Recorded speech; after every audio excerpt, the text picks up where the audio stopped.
Hey Emily, it's Wednesday and I'm currently recovering from COVID, so that's great.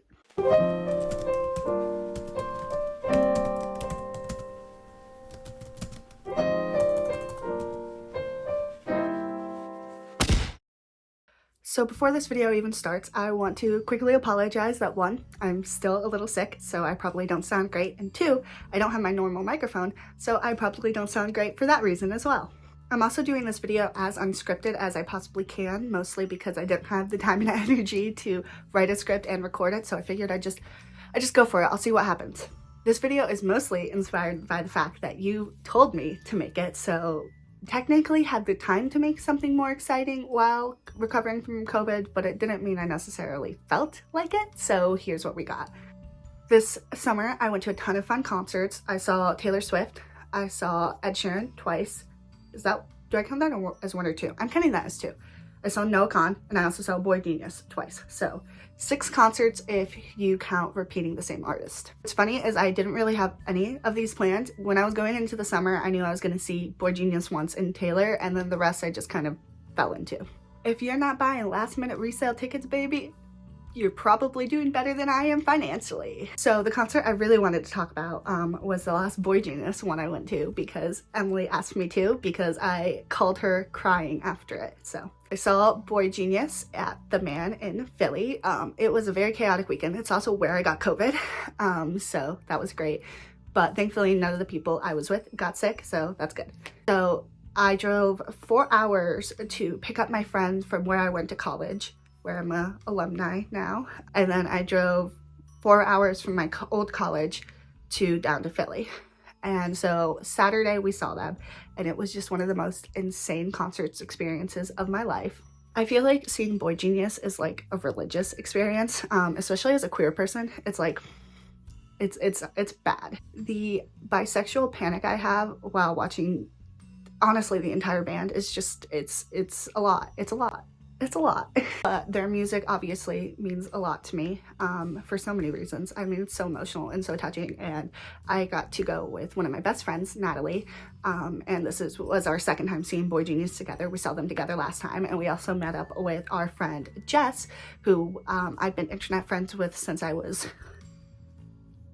12 maybe, and I actually met her for the first time in person at the last Boy Genius concert, and she had her friend Thea, and it was just great. We all got to get together. It was so lovely. I think one of the things I really like about going to concerts is not only is it a great place to meet new people, but it's a great way to like experience something with a friend. I feel like the friends that I've gone to concerts with, I come out inevitably closer to. And that is especially true for Boy Genius. So the entire show was great. We were in the front row, or in one of the front rows behind the pit, so we had a really great view.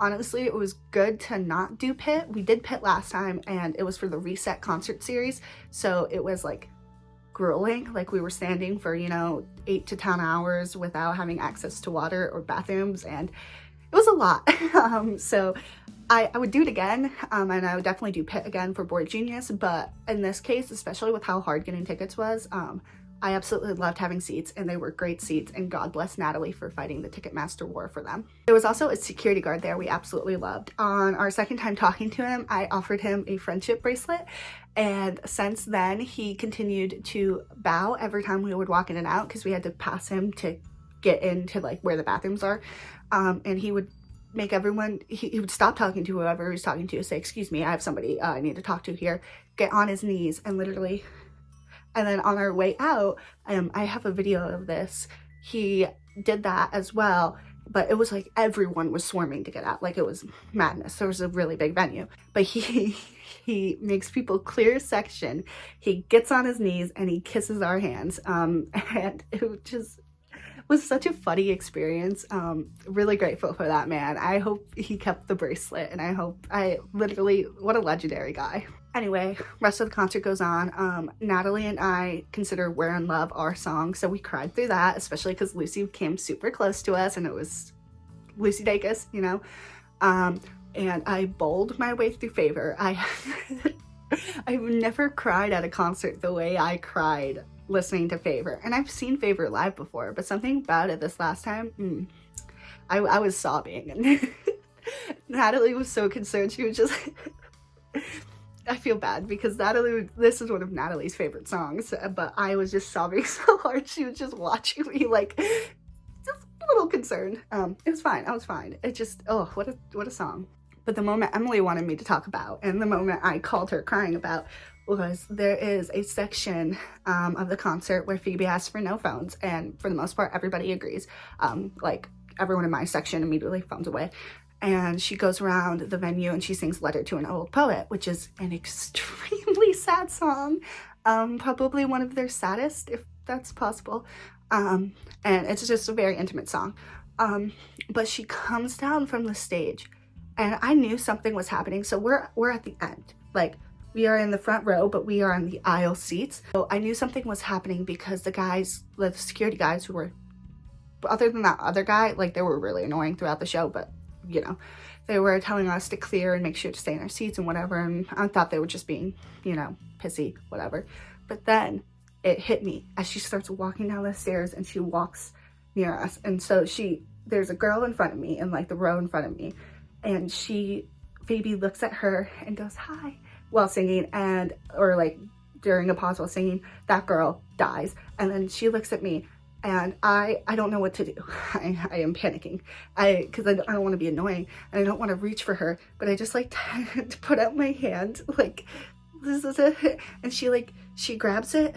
I can't remember. She grabbed these two fingers, so she kind of like held it like this, like she did a very light hold, but she just had like a little hold, and like she looked at me and she gave it a little hold, and I do not know what happened after that because I was down.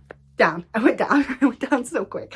I like collapsed to my knees, just like, and like I've had like celebrity contact experience. Like, I have a video I posted on TikTok a million times of Lucy Dacus like making eye contact and like laughing at me at one of her other shows, and we were in the pit at the last Boy Genius show. Like, we made eye contact. I'm pretty sure like we got relatively close to touching their hands, and I know people touch celebrities' hands all the times, but like, it was such an intimate moment and an intimate song, and just such a, you know, and then of course right after, Natalie turns to me and she's like, no one had their phones out, so no one's gonna believe you, which I am a little sad. Obviously that moment didn't get captured, but I'm also kind of glad it didn't, because it's just like, it's just a memory and it's not something like for clout, you know. I did take a photo afterwards of my face, but what a great time, and the rest of the show was great.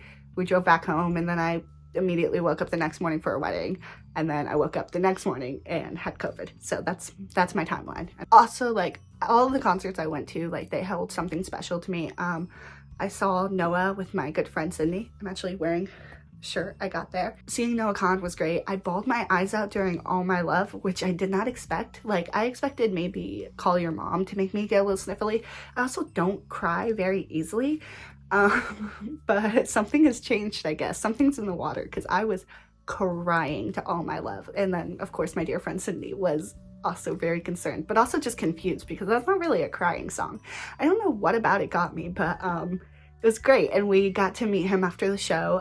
He still has not posted their good group photo, sadly, but I got to give him a bracelet that said Zoloft on it, and he made a comment about it, and I died inside. So what a good time. I just want to say too, like, friendship bracelets from concerts are ultimately one of the best things that have happened.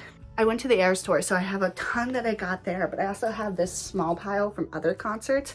Usually I just make some and hand them out, and I never expect to give it back, but I have some I have gotten back. This Boy Genius one has a whale on it.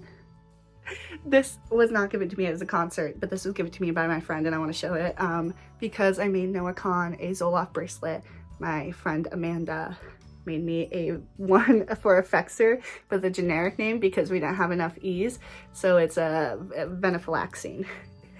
This one I got at the Noah concert that says I'm a mess. I'm just realizing this is backwards, but it has these beautiful pearl beads, and I think it's ironic because the pearls are so beautiful, but it just says I'm a mess.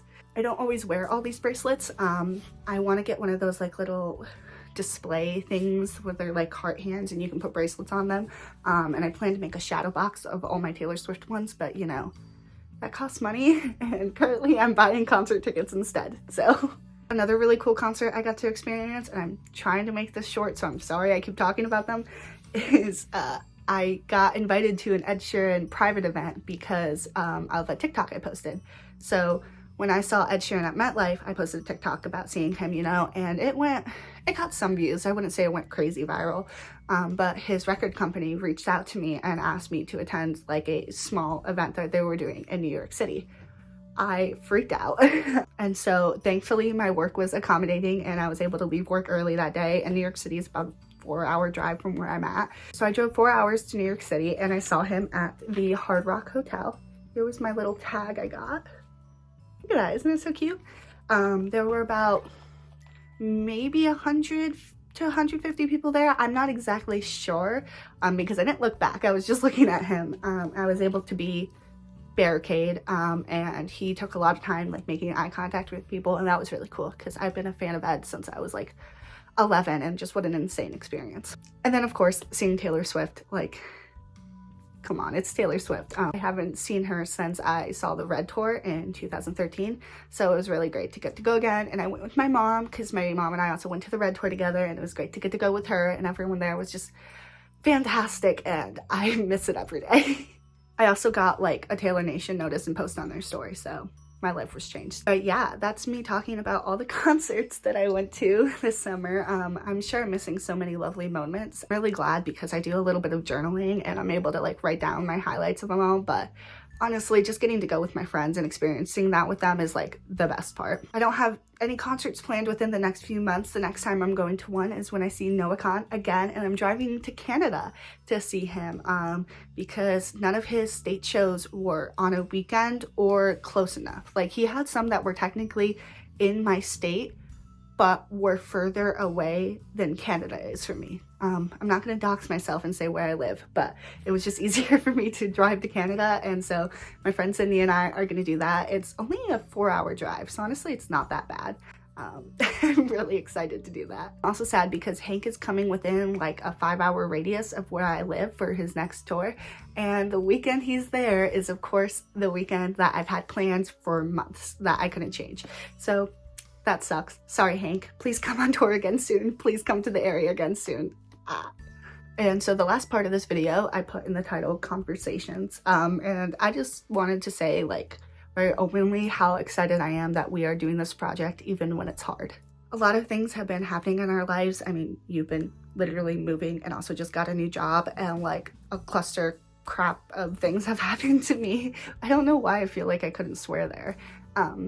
And I know there have been times where it would have been easier to throw in the towel, and we did end up having to take a week break just because of all that, but we're still doing it, even if they're not always uploaded Wednesday before midnight like we planned.